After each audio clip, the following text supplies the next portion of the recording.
Como características del terrorismo podemos destacar la primera de actos dirigidos a subvertir el orden político constituido, además de destruir el orden constitucional y alterar la seguridad. Como segunda característica encontramos al terrorismo como una modalidad de violencia política, la cual tuvo como objetivo la conquista y el mantenimiento de poder, esto mediante la intimidación y el pánico.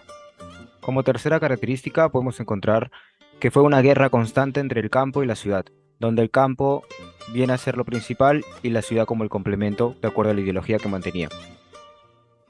En la semana 12 hemos podido hablar un poco sobre el inicio del partido de Sendero Luminoso, en la cual buscaba la destrucción del Estado por ser desigual. Asimismo, considerando la violencia como el único mecanismo para la toma del poder. En la semana 14 se explicó sobre la sedición del poder hacia las Fuerzas Armadas, donde las personas acusadas del terrorismo debían ir al tribunal militar. Esta con la ley antiterrorista y con ello Sendero Luminoso aumenta su poder, debido a que los jueces tenían temor a represalias.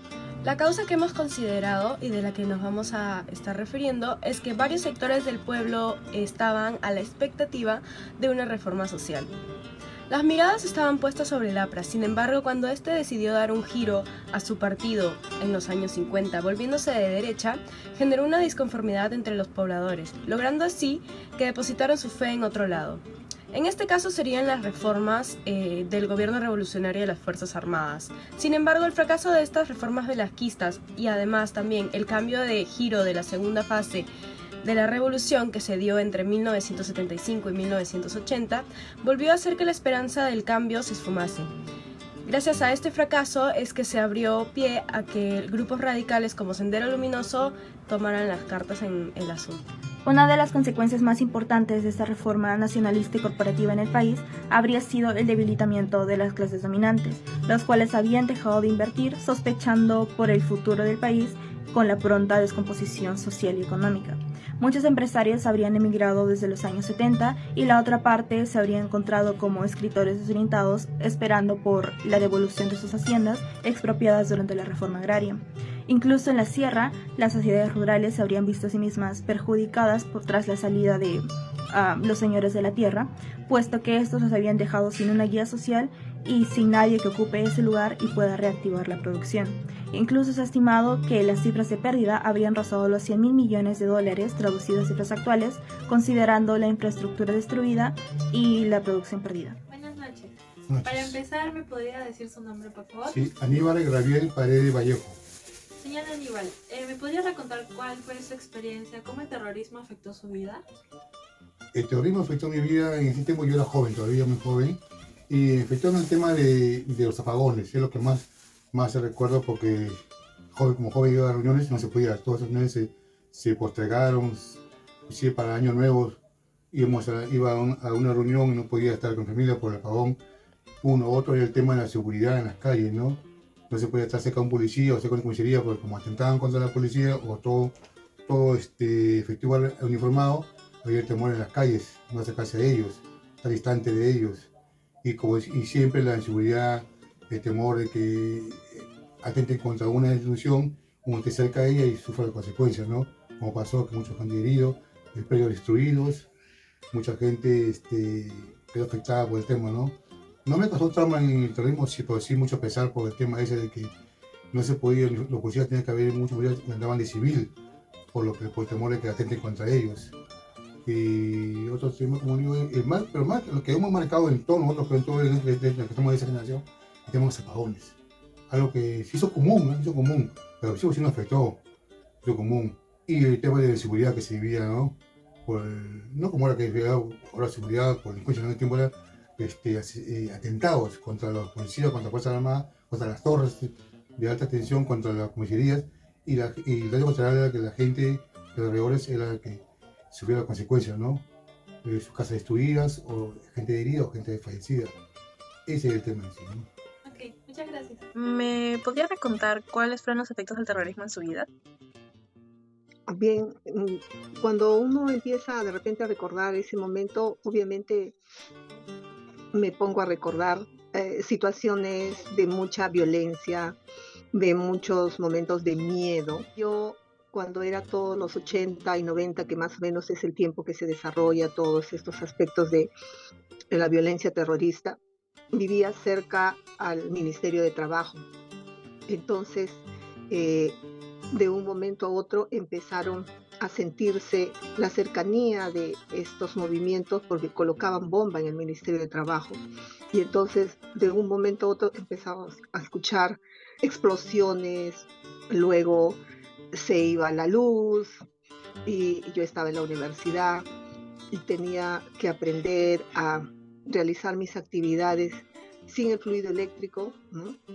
Con lámparas o con velas, y a seguir siendo como parte de tu vida otros aspectos que antes no lo teníamos o desconocíamos, y luego el tema de las matanzas que se acercaban más a cada uno de nuestro entorno, el hecho de estudiar, yo estudié en una universidad pública, San Marcos, el conocer más de cerca quizás a personas que ingresaban a la universidad, sobre todo en los momentos de la noche, y que te daba miedo, te daba temor de poder expresarte, de decir algo que se relacionara con tu opinión sobre lo que sucedía. No sabíamos en realidad quién estaba a tu costado, porque si tú expresabas algo, se decía mucho que había muchos soplones, que habían infiltrados, que había gente militar que estaba investigando, que si tú tenías un panfleto que te repartían también cuando entraban personas de los movimientos terroristas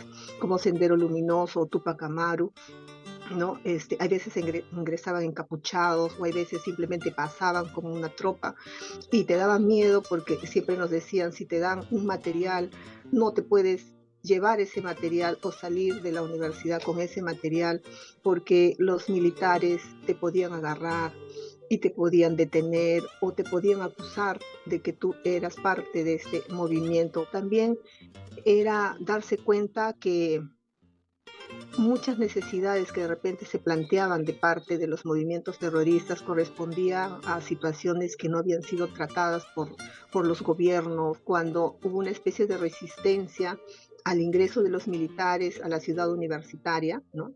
Y los estudiantes consideraban que no debían ingresar los militares, ¿no? Porque los militares trataban de ingresar supuestamente porque consideraban que la mayoría de las universidades públicas eran donde se generaban los centros y focos de crecimiento de los movimientos terroristas. O trataba de salir para una de las avenidas y tomar mi carro, están bloqueadas las salidas porque los militares trataban de cerrar y que si alguien saliera los cogía y se los llevaba. Cuando intentaba salir por la otra avenida que era la Colonial, ¿no? Y tratábamos de correr rápidamente, los militares empezaron a dispararnos, ¿no? Dispararnos sin un motivo aparente, solamente porque corríamos y tratábamos de salir por otra área. Esa situación que los militares hacían frente a los universitarios, ¿no? Generó en mí como un sentimiento de malestar, de cólera, de rechazo a todos los que vestían un uniforme militar. ¿Por qué? Porque era como esa sensación de que ellos presumían que todos éramos y que estaban dispuestos a matarnos, ¿no? Literal, o a herirnos o a lastimarnos, ¿no? Entonces, creo que eso también generó en muchas personas quizás tal vez la misma emoción, ¿no? Bueno, hemos llegado a la conclusión que bajo el punto de vista de los entrevistados, de los ciudadanos que vivieron en esta época, fue una época bastante complicada y difícil. Pudimos denotar la forma en cómo se efectuó el poder del Estado bajo la situación de emergencia que fomentó Sendero Luminoso en el gobierno de Alberto Fujimori, cuando albergaron las reformas en las que el Estado trató de imponer la fuerza militar y policial en conjunto y así poder llegar a una solución más o menos factible, como en las entrevistas que nos demostraron, en las que usaron la fuerza, el sistema de armas, usaron la fuerza en muchas ocasiones y en muchas partes de Perú hubo abusos de ese poder otorgado. Como mi propuesta de solución, propongo incentivar planes de concientización en zonas rurales, en donde los atentados terroristas tuvieron mayor impacto en lo que es la sociedad. Luego, el lugar de la memoria, en la capital, es un museo de conmemoración cultural, de la historia que se dio en el año de 1980 hasta el año 2000. Este museo debería ser implementado en otras regiones para así lograr concientizar a la población sobre la importancia de estos sucesos y que no se vuelvan a repetir.